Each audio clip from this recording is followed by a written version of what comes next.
So it's that. But we shaved our heads, and because of that, Shamashunda glowed in that corner of the room, so much so that George went directly there. So then he said, please come to our temple. And George said, day after tomorrow. And he came in a Rolls Royce in a denim suit. And immediately we saw that he was very sincerely serious. He was nice, but he wasn't flippant. He wasn't thinking it was strange. He was really trying to learn. He loved prasadam. At one of Advaita Acharya's feast day, he became intoxicated from the prasadam. He liked lassis. At this time, we had a temple room, living quarters temple. Malati lived in a refrigerator box on the bottom floor. Which reminds me, George has this sense of humor, and so he did actually produce a Monty Python film and liked them, and the Goons from England, before the Monty Python. And so George sometimes, he would, because of my sense of humor, whatever, he would say, the Monty Python, I was so poor I lived on the floor. Oh, you had a floor? And I was so poor I lived in a box. Oh, you had a box, but actually Malati did live in a box. So he was really nice. And Chanakya Pandit says if you walk 7 steps together with somebody, then you're friends for life. So we did. We walked and washed hands, and he said, this is lovely. Can you come to my house for kirtan? 2 days again. So we all went. We had a little red truck that Sambashinda got. And at the house, it wasn't his place later,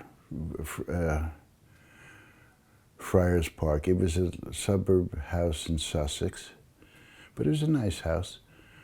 But I could see George's eclectic taste over the years. He had an altar. He had Paramahansa Yogananda on it and Prabhupada. He had instruments, and he had a portrait of dogs playing poker. So he had an eclectic taste. Later on, when he came back from San Francisco, he had a radio that looked like a dollar bill with George Washington's mouth going up and down when you turned it on. And he got a refrigerator from a commune in San Francisco with all the decals, Grateful Dead and stuff. So we went to his house, and Billy Preston was there, which some people say he was the 5th Beatle. Actually, George Martin, who just passed, was the 5th Beatle, the arranger. But Billy Preston was friends of George, very nice. Because of his spirituality, he was gospel-y oriented. And some say he gave the chord to My Sweet Lord, that one. But he was there, and now one of the Hells Angels girls, was his girlfriend, Frankie, who looked like she was from Bronx, New York, with a DA haircut and tough looking, but she was actually a sweetheart, and she loved to chant. So Billy was on the electric organ, and George had the electric guitar, and we had the mridungas and kartals and Jamuna's Hari Hari Bol, and again, I don't know how that roof stayed on that kirtan that day. It was glorious, and George loved it. I mean, he really liked to chant. So it was pleasant. It wasn't the great Beatle. In fact, because I know so many so-called famous people, because I treat them like people, they prefer that. They have enough yes-man toadies to tell them how great they are, and then they believe their own legend. They're only people, and they appreciate if you do that. So George was comfortable with us because he was really interested. He was starting to really be interested in spiritual life. He had everything. He had name and fame and everything, adoration by this time. And so he really liked being with us, and we decided, you know, we're just going to give things to him, not take anything. And John too. And so now, suddenly, from the 7 of us, there's 36 devotees, and we had this warehouse temple, and we needed a bigger place. So good old George, I'll tell you how nice a devotee George is in the next story. He says to John, let the devotees live with you and help you get your estate going. They'll work on the estate and for living there. John loved the idea of spiritual monks. But one day, this is to show you the type of person George was. We're just newly acquainted. So Semachanda and I are talking.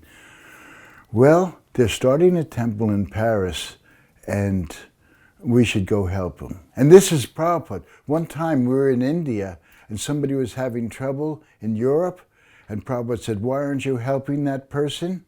And it was no question of miles or airfare. It was your godbrother's in trouble, go help him. Family. That's simple. And so George says, you're going to Paris? Can I come?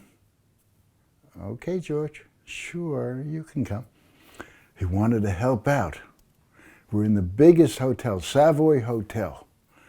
Big high ceilings, Rococo gold.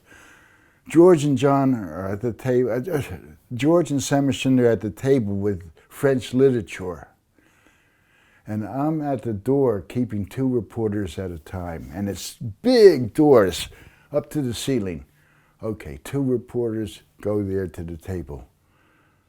Well, behind the reporters are 100 teenagers, mostly women, screaming, pushing the reporters. And the reporters see the Beatle, and they start storming. I couldn't hold them off. I tried to hold them off, and they storming. And George sees us. And one of the hotel maids was throwing tablecloths and linens down a laundry chute. So, and it's a big chute. And George looks down and he sees there's a whole bunch of linens and stuff, and he jumps down feet first. So Semachanda says, I'm getting out of here too, because all these women, girls are storming now, and reporters, they're filling the room, and I'm trying to stop them. So Semachanda jumps down feet first. So, okay, if I'm going, I go feet first. We get to the basement, there's a car right there. We go in the car, but they left me. George says, wait, Gauridas, they come back, get me. By now, reporters and girls are down the chute chasing us. We go to the corner. We're surrounded on the corner. We can't go. They're pounding on the car, shaking the car. We go to the other corner. They're surrounding us, shaking on the car. And George laughs and says, now you see what it's like to be a Beatle for a day. So